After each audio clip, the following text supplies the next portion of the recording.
Otep, la taille family. Aujourd'hui, ma voix risque d'être très tremblante euh, parce que je vais commencer ma série de vidéos sur mon histoire, moi. Donc, ça va être un petit peu l'histoire de ma vie. C'est l'histoire, mon histoire capillaire, mais les cheveux, comme je vous dis, reflètent ce qui est à l'intérieur.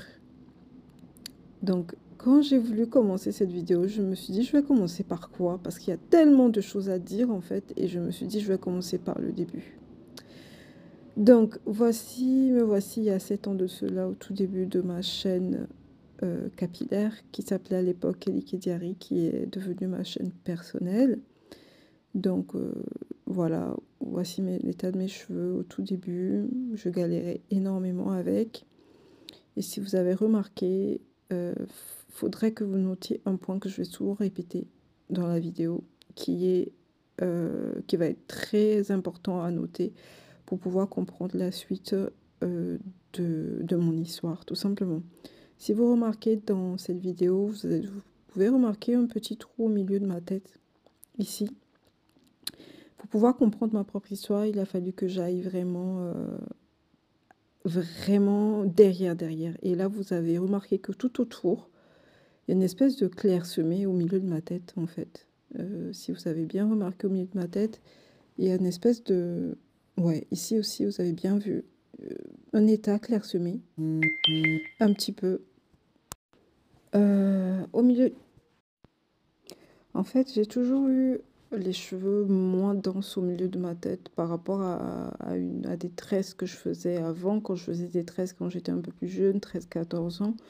Je rassemblais ça au milieu de ma tête. Soit je faisais un queue de cheval, ou soit je faisais demi-queue, et tout était au milieu de ma tête.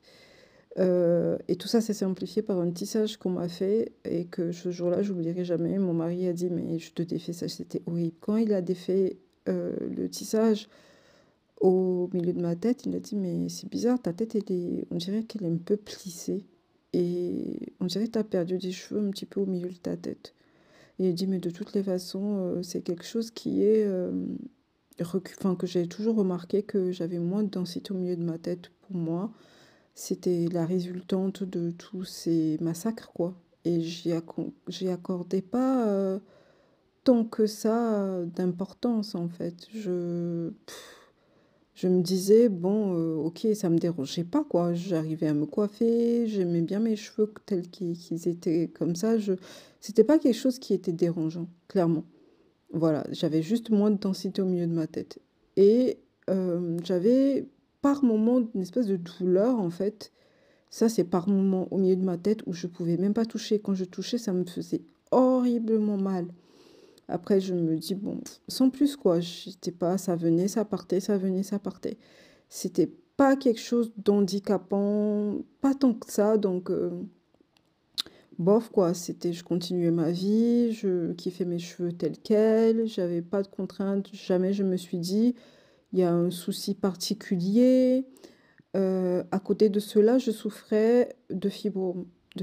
J'ai toujours eu des fibromes. J'ai su que j'avais des fibromes quand j'étais enceinte de ma fille. Donc, j'ai été enceinte de ma fille à mes 19 ans. Donc, le gynécologue m'avait dit que, vu leur taille, j'en avais deux gros. Vu leur taille, ça veut dire que déjà, à mes règles, peut-être les premiers mois de mes règles, j'avais déjà des fibromes. Donc, plus tard, j'ai su pourquoi, hein. C'était plus ou moins dans la famille, du côté de mon père. Toutes mes cousines en ont, mais moi, j'en ai beaucoup. Donc là, j'ai commencé vraiment à comprendre mes cheveux. Si vous voyez, ça a commencé à se mécher. J'ai commencé à les comprendre, à savoir exactement ce dont ils avaient besoin, à les magnifier. C'est là où j'ai testé pour la première fois la recette du bain de jouvence, qui a été vraiment une révélation dans mon parcours. Ensuite, j'ai eu ma mère qui a été malade. Et ça, c'était, je pense, l'une des pires périodes de ma vie, où j'ai sombré dans la dépression, clairement. J'ai rasé ma tête. Et c'est une des périodes où j'ai failli divorcer, parce que j'étais tellement pas bien que, voilà, ça, c'était problématique autour de moi. Et aujourd'hui, j'ai su pourquoi et j'ai compris pourquoi. Parce que bah, il y a des moments où, là où c'est la période où j'ai tout remis en question. Moi qui suis chrétienne de naissance, j'ai tout remis en question. Je dis, c'est pas possible, ma mère qui prie tous les jours, elle pouvait pas vivre ce qu'elle vivait, quoi. Donc c'était un changement radical du côté spirituel, du côté mental. Tout a changé chez moi. Tout a changé complètement.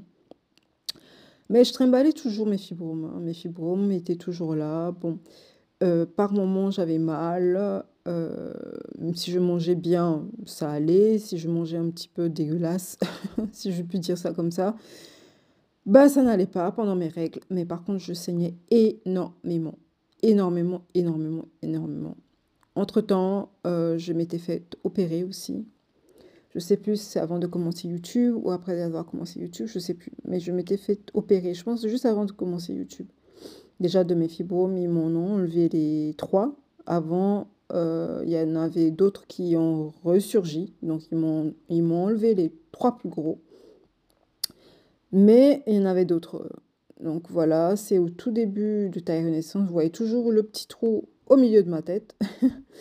Bah, qui était pour moi normal, quoi. C'était pas contraignant, c'était, voilà, c'était normal. C'est sans plus, je me suis pas posé des questions plus que ça, quoi. Ça a été toujours comme ça. Et puis, quand j'ai commencé à faire les soins et tout, je le voyais même plus.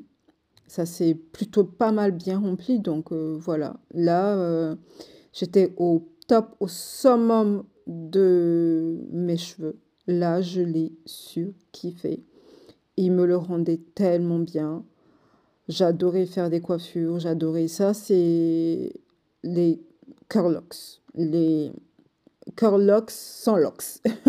Démêlables, si je puis dire ça comme ça. C'est tellement, les cheveux sont tellement hyper bien méchés que ça faisait penser un petit peu à des locks de loin. Mais quand on s'en rapproche, je dis, mais non, c'est pas des locks. C'est qu'est-ce que tu as? Souvent, on me posait la question, mais qu'est-ce que tu as sur la tête? Qu'est-ce que c'est trop beau, c'est magnifique et tout. Qu'est-ce que tu as sur la tête? Euh, et vraiment, c'est l'une des périodes capillaires de ma vie où j'ai vraiment, vraiment surkiffé porter mes cheveux libres. Là, c'était très simple, c'était pratique, il n'y avait pas prise de tête, zéro shrinkage. C'était juste waouh, quoi. C'était juste waouh. Et là, bah, je me bataillais toujours avec mes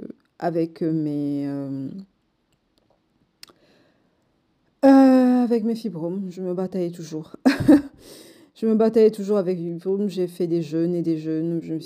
Enfin, j'ai entendu dire que les jeûnes étaient très très bénéfiques pour tout ce qui est tumeur.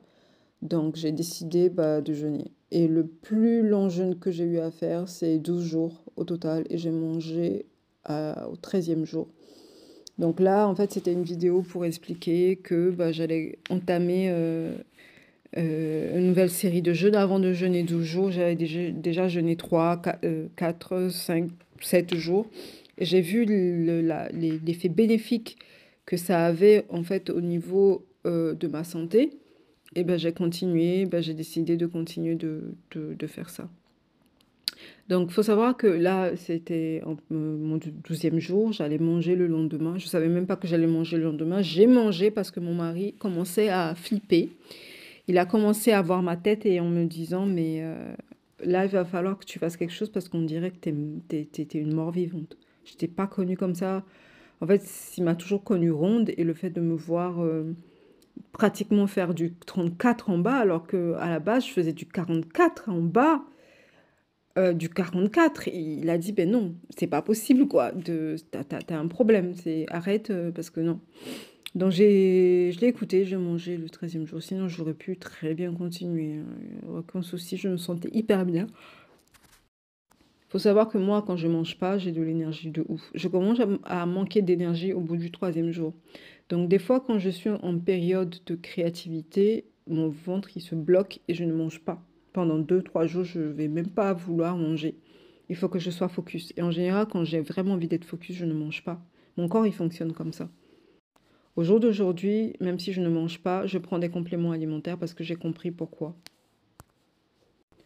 Donc là, absente sur YouTube, hein, pendant 2 3 ans, j'allais, je venais, les gens ne comprenaient pas forcément pourquoi, j'ai dit: «Mais elle disparaît tout le temps» et à la moitié de l'année, j'étais pas bien. Une semaine avant mes règles, c'était l'horreur et c'était très, très, très, très difficile pour moi de me trimballer avec mon ventre de 7 à 8 mois, tous les jours. C'était très difficile, très difficile. J'arrivais pas à digérer, c'était très compliqué. Et pendant cette période-là, je sais pas, j'avais un délire de porter des perruques. Même là, à cette période-là, ça allait, hein, mes cheveux étaient nickel. J'avais juste envie de changer. Et aussi cette envie de, bah, j'ai un truc sur la tête, je m'en occupe pas forcément et j'avais pas vraiment pas l'énergie de m'en occuper quand même, ne serait-ce que mettre un baume sur ma tête, c'était très compliqué pour moi. Donc là, j'ai rencontré Abla qui m'a énormément aidée, qui est coach en tout ce qui est rééquilibrage hormonal. Et c'est elle qui m'a montré ce jus, fameux jus là, qui j'utilise jusqu'à présent. Si j'ai vraiment envie de perdre du poids, je prends ce jus là et il rééquilibre et il aide du coup à rééquilibrer les hormones. J'ai compris aussi pourquoi est-ce que j'étais très ronde, c'est par rapport à mes hormones. Et là, c'était le summum de mon art, quoi. Voici mon ventre. Le ventre du... Ouais. Là, j'étais en train de faire toute seule une ventouse thérapie pour pouvoir soulager mes douleurs pendant mes règles. C'était des choses très très privées, mais pour que vous compreniez et que vous sachiez quelle importance a de prendre soin de votre santé, j'ai décidé de publier. Voilà, c'est ventouse thérapie que je faisais pour pouvoir quand même soulager mes douleurs. Et voici mon ventre. Juste avant que je décide de faire l'une des plus grandes opérations de toute ma vie, l'une des plus grandes décisions que j'ai eu à prendre, que j'avais pas le choix de prendre en fait. Clairement que j'ai pris parce que j'avais pas le choix. J'avais pas le choix et c'était obligé. Je vais m'arrêter là pour la première partie. À très vite pour la deuxième partie.